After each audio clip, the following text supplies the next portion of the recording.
Okay, so getting right into it today, we're diving deep into something that honestly hits a nerve for a lot of people when it comes to relationships. Yeah. This whole idea of being someone's clear first choice Right. versus like ending up as the, oh, now I get it option, you know? Right.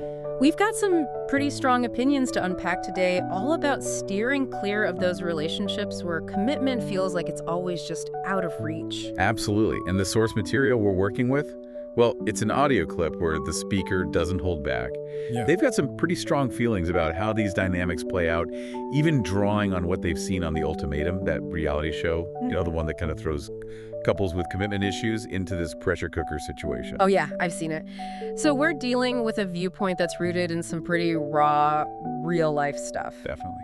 All right, so our mission today is to really grasp what's at the heart of this perspective. Why does the speaker feel so strongly that it can be like straight up bad for you to wait around for someone to finally decide they're ready? Right. And what are the signs in their eyes that you've actually found a partner who's all in, no hesitation? Yeah. We'll also dig into how financial independence plays into all of this, because that's a big part of what the speaker talks about.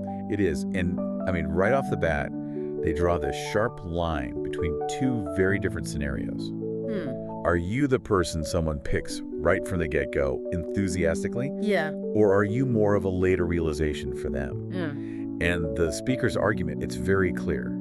You deserve to be that top choice, not someone a partner settles for after they've had other experiences or when they finally decide the timing is right, whatever right even means in that context. Right, right. And they use this analogy, it's so good. They say, one man's I'm not ready yet is another man's I've been waiting all my life for this.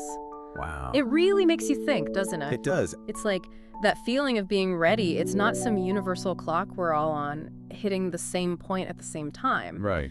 What might be a huge roadblock for one person could be totally irrelevant for someone else who feels that strong connection, you know?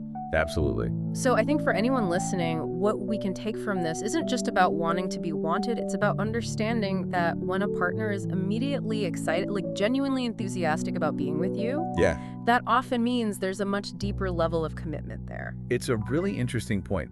And it even goes beyond just individual feelings. The speaker actually calls out like cultural influences here. Oh, interesting. They specifically talk about R&B music, saying it often portrays these situations where a guy only seems to appreciate a woman after maybe he's messed things up or he's lost her, and then suddenly it's all, grand gestures and realizing what he let go. Oh, yeah, I see what you mean. Like, those songs can make it seem like this later realization is some super romantic thing. Exactly. When the reality might be, this person's just finally seeing what was there all along, maybe after taking it for granted. Right. And I think it makes you question how much these stories we hear, even in music, shape what we expect in our own relationships. That's a great point. It really does make you wonder. And then the speaker goes on to talk about this whole placeholder thing. Yeah.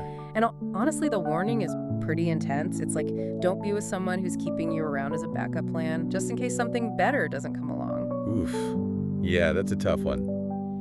But the speaker clearly feels it's something you absolutely have to be aware of in your own life, in your own relationships. Totally. Have you ever felt that way? Like maybe deep down, you're not actually the priority. Oh yeah, that feeling of being like second best or just, not fully chosen, it can be so unsettling. Right, exactly. And this is where the speaker's take on the whole timing is off excuse comes in. Yeah. They're basically saying that when someone is truly interested in you, the timing kind of takes care of itself. Like, if they truly value what you have together, they'll figure out a way to make it work, to prioritize it. Right.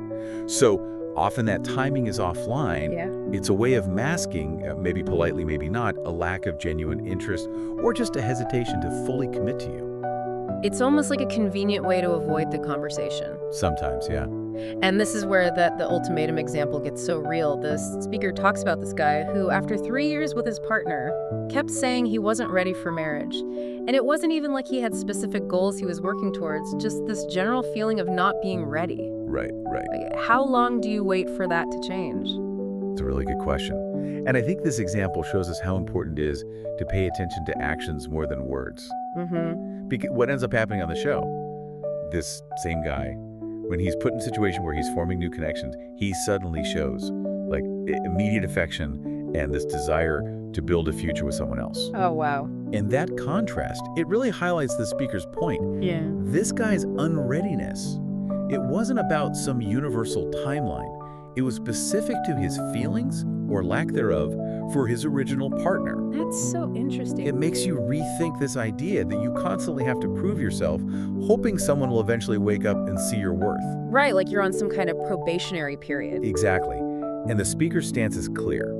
Someone with right values, someone who genuinely sees you and appreciates you, they'll recognize your worth without all that uncertainty and waiting around. And they don't sugarcoat it either. They say, and I'm quoting here, what he needs honestly is another woman because he don't have the value system to accept you. Whoa. It's blunt, but I get it. And I think when the speaker talks about a value system, what they mean is like a person's core beliefs about relationships, about respect, what they truly prioritize in a partner. It's like sometimes it's not about your worth at all. It's about a fundamental mismatch in what each person wants and values in a relationship. That's such a good point. And they do acknowledge that there are valid reasons why someone might genuinely need time, like if they've just gone through a bad breakup, or they're dealing with serious financial instability. Yeah, those are big life events. Exactly. But the key here, they emphasize, is clear communication. There needs to be open, honest talk about what's going on, and there have to be tangible steps being taken to address those issues.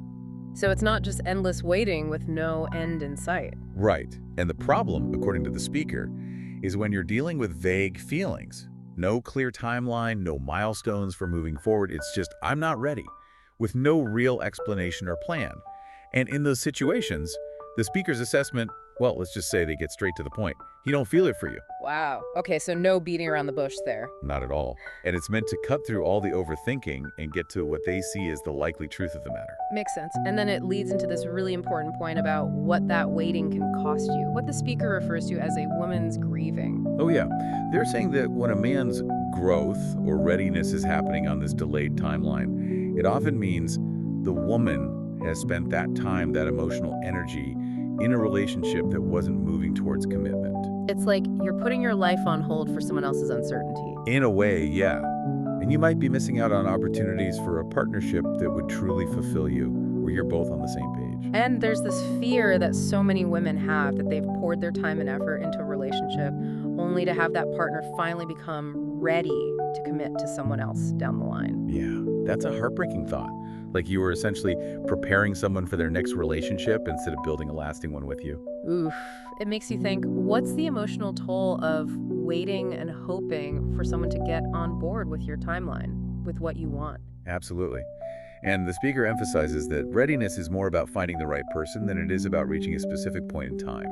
It's about who, not when, as they put it. I like that. Who, not when. Right. They argue that when someone truly values you and what you have, they're going to be motivated to work through whatever's holding them back. They'll be decisive, they'll take action to be with you. So it's you who inspires that readiness, not just some random date on a calendar. Exactly. And they have this line that's really stuck with me. Hesitation is a decision. Indecision is a decision. It's powerful because it highlights that not making a choice, not committing, it's not a neutral state. Right, it has an impact. It does. It's actively choosing to stay uncommitted. And that has real consequences for the other person in the relationship. And of course, we have to talk about what the speaker says about future faking.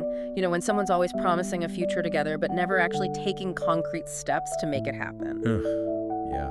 And they bring up this point about financial stability sometimes being used as leverage in relationships. Like how? Well, they're saying that sometimes a partner might drag their feet on commitment because they feel like their financial contributions give them a certain control. Like they hold the purse strings, so they call the shots. That's not cool. It's not. And to counter this idea of being stuck waiting on someone else's timeline, the speaker emphasizes something really empowering: financial independence, especially for women. Okay, so let's talk about that, because that's a huge part of their message. It is. Their argument is that having your own financial resources, being self-sufficient, it gives you the power to walk away from relationships that aren't serving you. You're not trapped by financial constraints. You have options. Exactly. Yeah. And the speaker sees it as a way to ensure you're valued for you, for the connection you share, not because you're dependent on someone financially. So you're not staying in a relationship out of necessity, but because you genuinely want to be there. Exactly. And the speaker even gets really specific here.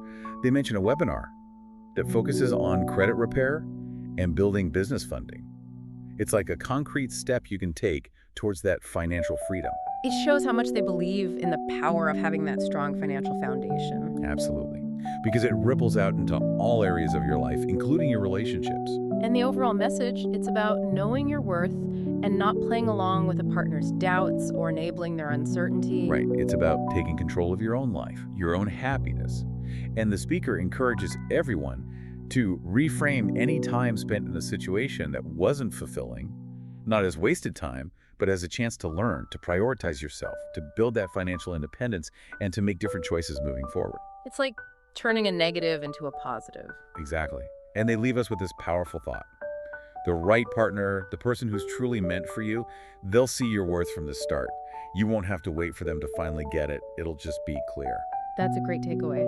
And as we wrap up this deep dive, I think the core message is really about self-respect, about not settling for relationships that are filled with doubt and uncertainty. The speaker's argument is that a partner who's truly committed, they'll show it through their actions, through a clear vision for the future, not vague promises or maybes. And to leave you with something to ponder, think about how power dynamics can shift in a relationship when one person's always delaying commitment. Yeah. How might becoming financially independent change that dynamic? How might it give you the freedom to choose what's truly best for you on your own terms and on your own timeline? It's definitely worth considering. And as a final thought, we encourage you to reflect on what resonated with you today. Yeah. What parts of the speaker's perspective felt familiar? Maybe you've seen these patterns play out in your own life or in the lives of people you know. Right. And are there maybe bigger societal or relationship norms that contribute to this whole culture of waiting and uncertainty in love? It's definitely food for thought. It is. Thanks for joining us for this deep dive. Until next time.